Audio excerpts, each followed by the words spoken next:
acho que o boneco, ele tem muita empatia com o público. Ele tem muita força, né? Talvez por não ser tão real.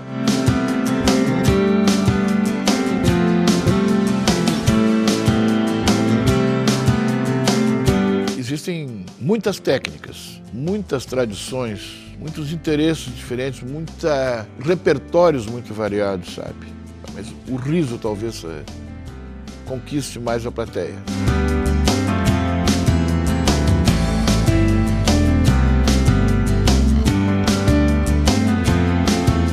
O Corpo Santo tinha escrito todas as suas peças em 1866. Numa rubrica no final de uma das peças seguinte: eu só serei entendido e compreendido daqui a 100 anos. Então acabou estreando o Corpo Santo em agosto de 1966.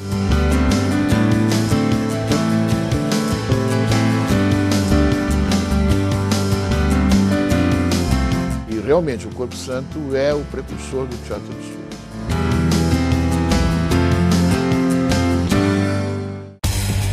Eu sou, na verdade, um homem de teatro. Trabalhei com teatro de atores e há muitos anos eu trabalho com teatro de bonecos também. Meu nome é Antônio Carlos de Sena.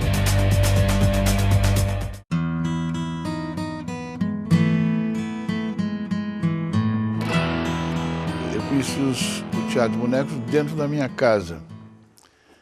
Eu tinha 13 anos de idade quando a minha mãe construiu, criou, confeccionou e vestiu vários bonecos marionetes de fios. Ela era professora de arte de uma escola pública aqui de Porto Alegre e teve numa tarde uma pequena oficina sobre teatro de bonecos de fio. E a partir disso passou a construir esses bonecos todos, são em torno de 70, que existem até hoje. Isto foi no ano de 1954. Eu tinha 13 anos de idade. Eu sou o mais velho de 5 irmãos. E a minha mãe fez esse boneco com a principal intenção de apresentar para os alunos dela, que eram crianças do curso chamado curso primário na época. Mas nós, os irmãos e mais os meus amigos que viviam lá em casa, nos apaixonamos, claro, né, tendo aquele material maravilhoso em casa, ao alcance da mão. E logo começamos a manipular. Inclusive, essas primeiras apresentações para a escola da minha mãe, fomos nós que manipulamos. Os espectadores eram crianças muito pequenas. A primeira apresentação, na verdade, foi numa casa de um vizinho, num aniversário. A segunda é que já foi para os alunos da minha mãe. E começamos a pensar na possibilidade de criar um grupo realmente. E o grupo nasceu aí nesse ano, existe até hoje. Ele se chamava primeiramente TIM, que é a sigla, Teatro Infantil de Marionetes. Foi o nome que a minha mãe deu. Hoje em dia ele mudou de nome, nós tiramos a palavra infantil, mas mantivemos a sigla que já era bastante conhecida. O teatro ele existe até hoje, vai fazer 58 anos. É o mais antigo da América Latina, sem interrupção de trabalho, né? A 80 metros da minha casa, mais ou menos, e existia um cinema, o Cine Oasis, era um pequeno cinema, que, aliás, eu fui operador desse cinema com 12, 13 anos de idade. E aí vem também a minha grande paixão por cinema. A primeira apresentação que nós fizemos profissional, assim, cobrando ingressos, foi nesse Cine Oasis, que eu era operador e conhecia muito o dono, aquela coisa. Foi bem legal, assim, tinha bastante gente, houve uma cobertura muito boa da imprensa de Porto Alegre, da imprensa escrita, né? E a gente, bom, agora vamos ser profissionais mesmo. Logo depois, nós inventamos de ir para São Paulo. Aí fomos só 4 de toda a turma, 4 rapazes. Mas assim, na cara e na coragem, sem ter pauta, sem ter agenda, nada. Lá chegando, ficamos hospedados na casa de um primo, de um dos 4. E, felizmente, esse primo tinha um conhecido que era um produtor de TV, da TV Tupi de São Paulo, que era a única existente em São Paulo. Logo ele nos arrumou assim brechas em vários programas e também nos conseguiu um teatro, chamado Teatro das Bandeiras, que não existe mais. E além disso também nos jornais dos Diários Associados, como ele era virou nosso empresário no teatro, então ele ocupava muitos espaços de jornal de televisão para para divulgar as apresentações do teatro e também fazer pequenas participações nesses programas, como eu falei, entrevistas. Enfim, olha, foi um sucesso incrível, nós nunca podíamos imaginar, porque nós ficamos uma temporada de 2 semanas no teatro, em dias seguidos, e com muito público, né? E na televisão, assim, sei lá quantas vezes, ao ponto de nós sermos reconhecidos nas ruas, sabe, que a gente não imagina. O espetáculo nosso, até hoje, é muito característico também do teatro de marionetes de fios. São números de cabaré, assim, cabaré naquele sentido europeu, né, de show. São números de variedades, tá? Então a gente tem um pianista e uma cantora, que é sempre uma coisa meio humorística, né? É danças brasileiras, enfim. São muitos números destes. Uma dança cigana com violinista. Sim, é bem de marionete mesmo. O teatro mesmo de bonecos com peças na televisão, nós começamos no ano seguinte. Quando nós voltamos de São Paulo, a gente veio com um cacife forte e estava sendo inaugurada a TV Piratini. Então nós fomos lá e propusemos apresentar um programa por semana. No início eles quiseram 2 vezes, mais do que nós oferecíamos. E foi uma coisa muito difícil de executar, porque nós tínhamos que escrever 2 peças por semana, imagina. E a mãe tinha que adaptar os bonecos que já tinha, criar outros para que se pudesse representar os personagens daquela peça. Bom, em primeiro lugar era feito ao vivo, né? Não havia videotape, nem gravação, nem nada. Imagina as loucuras que aconteciam. Ensaio que é bom não havia, nem para o pessoal da TV, a coisa ia para o ar assim meio no improviso. Isso era uma característica mesmo da TV daquele tempo, né? Bom, depois passamos a fazer uma por semana, né? Era impossível manter 2 nesse ritmo de loucura. Ficamos lá 2 anos, produzimos lá em torno de 80 peças, mais ou menos.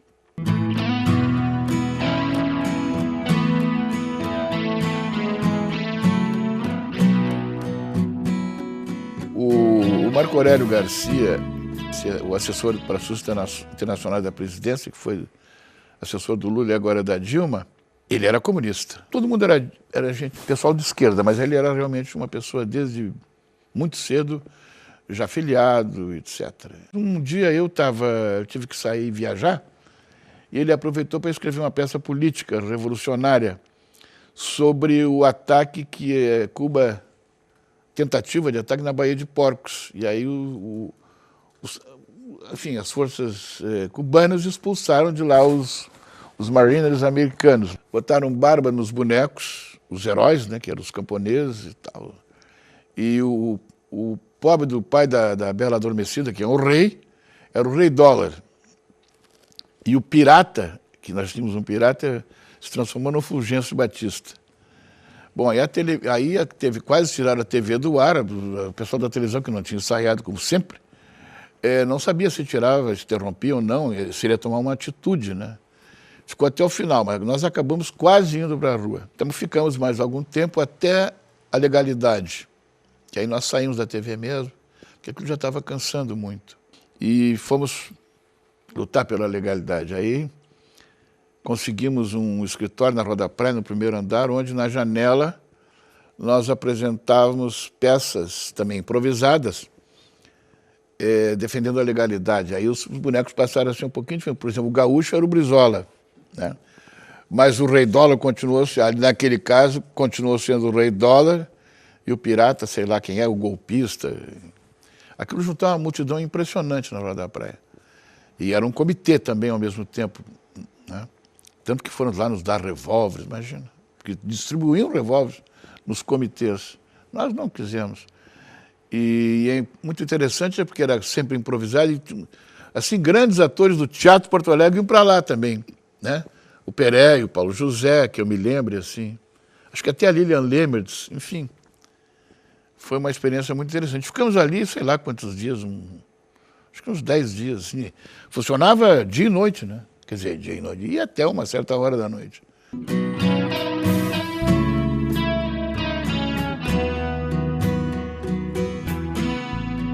Havia uma associação brasileira que organizou muitos festivais no Brasil, onde nós participamos de muitos. E aí acabamos fundando aqui a Associação Gaúcha de Teatro de Bonecos. E passou a ser um movimento forte, por incrível que pareça, né? Teatro de bonecos, mas Logo de cara, assim, Porto Alegre já tinha 20 e tantos grupos de teatro de bonecos profissionais. E tem até hoje, quer dizer, o Rio Grande do Sul. Aí inventamos também de fazer um festival nosso, tá, da associação. O primeiro foi em Caxias do Sul. Eu coordenava o festival. Foi muito legal lá, muito bom, um sucesso de público. Mas no ano seguinte o prefeito não quis mais, trocou de prefeito, sabe? Canela tinha um festival de teatro. Então nós conseguimos colocar uma espécie de mostra paralela ao teatro de atores, Canela. Bom, também foi uma coisa sensacional a repercussão, porque a gente já trouxe 2 grupos da Argentina, um do Uruguai, um do Nordeste, enfim, e mais os grupos daqui, do Rio. Bom, foi um acontecimento. Aí nunca mais a Prefeitura de Canela nos deixou sair de lá. E a partir do segundo ano já o festival realmente se tornou internacional, uma coisa impressionante, porque vieram grupos assim, para Canela em vários anos, né? Japão, China, toda a Europa, e os melhores do mundo. Porque a gente conhecia bem o movimento bonequeiro internacional, porque é um movimento que se relaciona, as pessoas se relacionam muito, e não havia internet, hein? Então, por isso que a gente trouxe realmente espetáculos assim, de alta qualidade, geralmente muito experimentais, muito expressivos nos seus países. Eu fiquei 11 anos coordenando, até, acho que 99. Depois nós saímos por algumas divergências, assim, com a prefeitura e tal. Porque começou a sair caro o festival, sabe? E eu acho que por isso eles quiseram diminuir, por exemplo, os grupos que a gente fazia questão que ficassem todos todo o tempo, para que houvesse uma troca, realmente. Esse era o nosso interesse, né? E o interesse maior da prefeitura era que tivesse um grande evento para o público e para os turistas. E aí alguns cortes foram feitos e a gente começou a achar que não queria mais participar daquela maneira.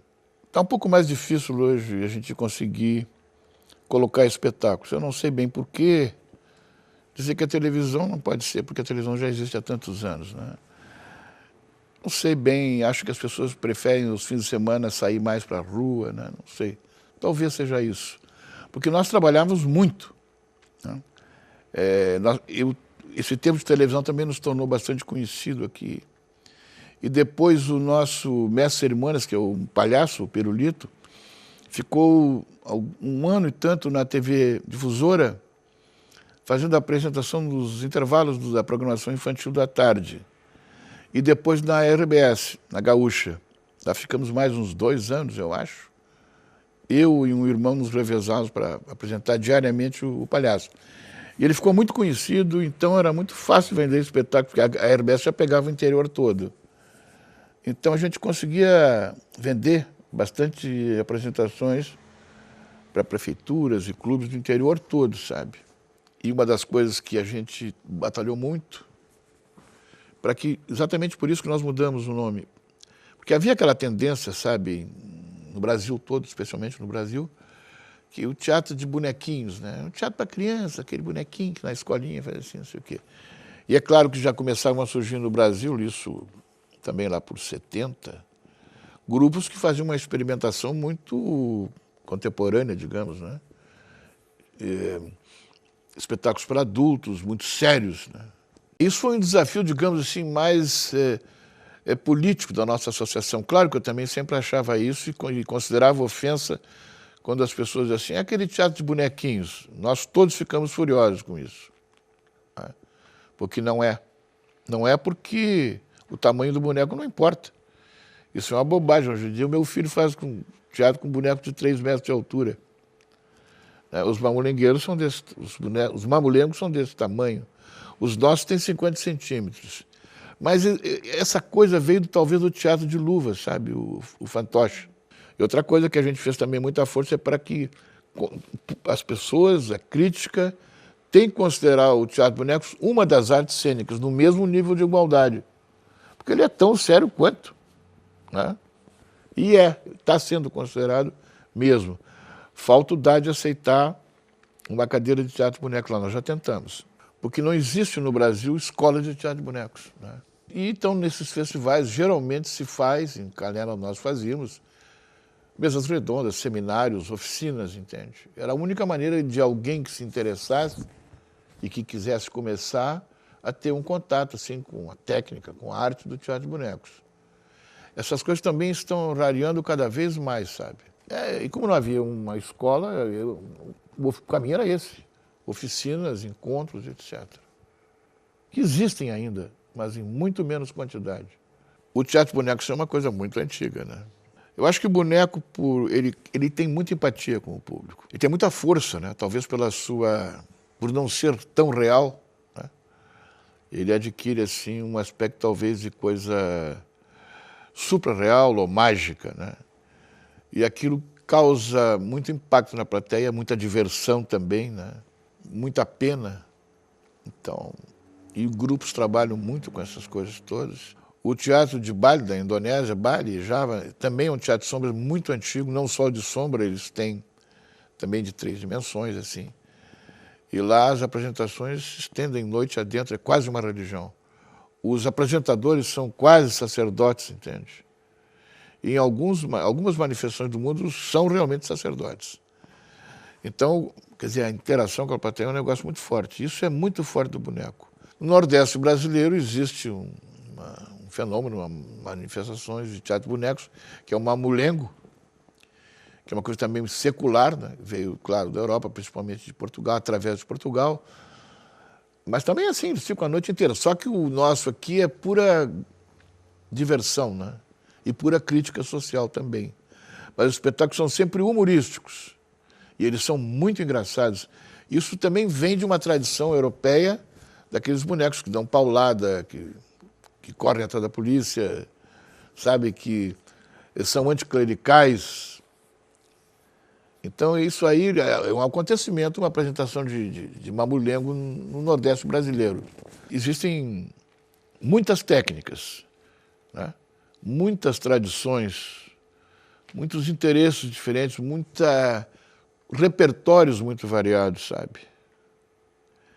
Eu talvez ache que o que talvez se faça mais, não quero dizer que é melhor ou que é pior, mas o riso talvez conquiste mais a plateia. É isso que os mamulingueiros fazem. Embora tratem de assuntos sérios e façam crítica social intensa, intuitiva, mas o riso prende muito, né? O riso conquista mesmo.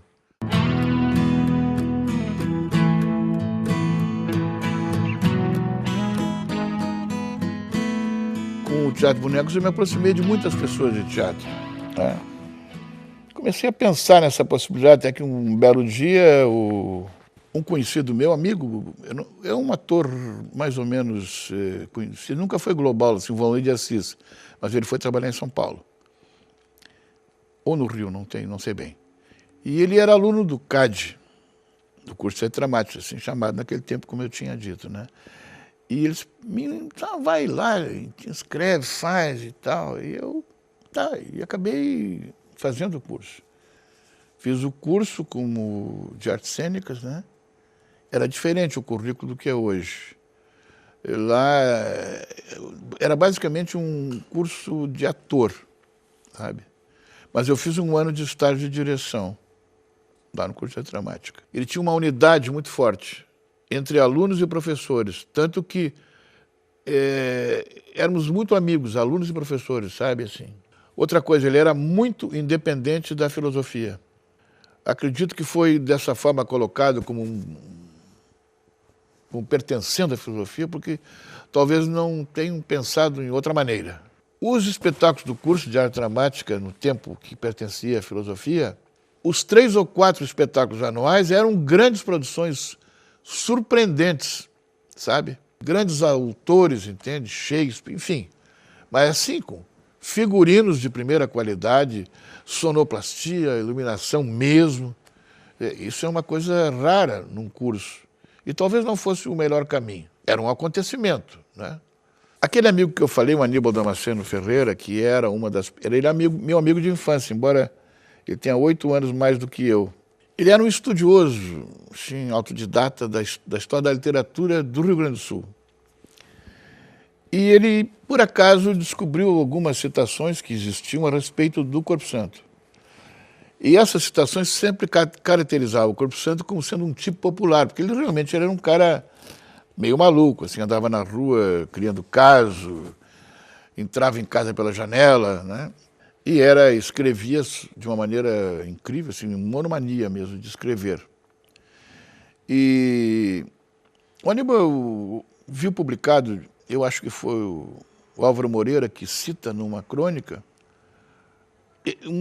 o seguinte poeminha, um verso do Corpo Santo que diz assim: essas aranhas tão belas e tão ternas que caem do teto e não quebram as pernas.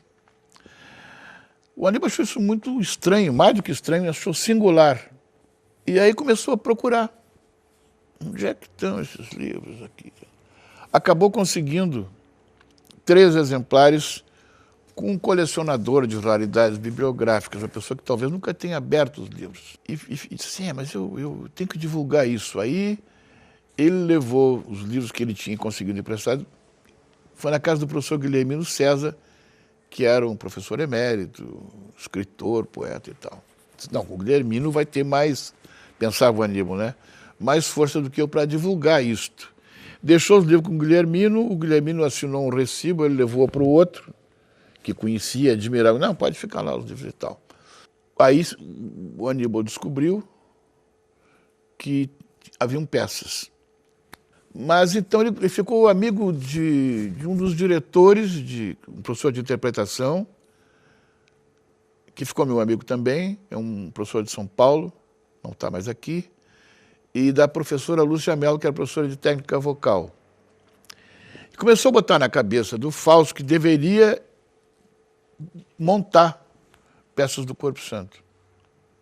E que insistiu com a Lúcia. E acontece que o Guilhermino viajou para a Europa, nunca escreveu uma linha sobre o Corpo Santo. Por quê?